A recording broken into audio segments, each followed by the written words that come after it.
हाथ नथिबा लोकटीर दुख से ही केवल बुझीपारे।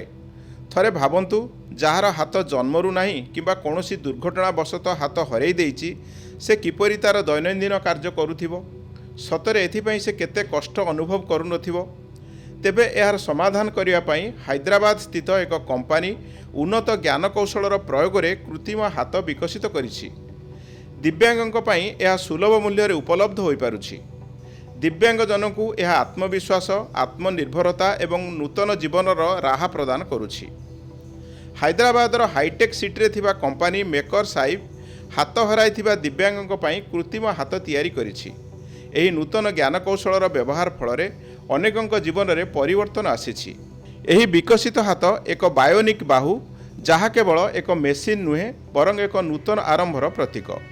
एही पदक्षेप पछरे थिबा व्यक्ति हेउछंती प्रणब वेम्पति, जे डॉक्टर एपीजे अब्दुल कलाम एवं डॉक्टर एमएस स्वामीनाथन द्वारा अनुप्राणित। 6 वर्षर गवेषणा परे से एही हाथ को विकसित करिसंती, जहा भारतर प्रथम एवं विश्वर संपूर्ण कार्यक्षम उपकरण मध्यरु गोटिए। कौनसी पदार्थ धरिबा ठारू आरंभ करी खाइबा लेखिबा पर्यंत प्राय 18 प्रकारर काम एही हाथ द्वारा करा जाई पारिबो।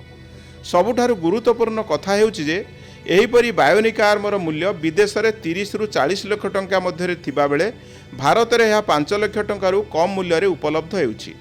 एही कारणरू एबे विदेशरू मध्य लोक माने ऑर्डर करूछंती। कंपनी विभिन्न स्तर देई एही हाथ तैयारी करिछि। यार डिजाइनिंग, 3D प्रिंटिंग एवं यार संयोगीकरण परे मान जांच मध्य करा जाउछि। व्यवहारकारी को केवल सहज एवं भरोसायोग्य हाथ प्रदान नुहे बरं सेमानकु आत्मनिर्भर करि पारिछि।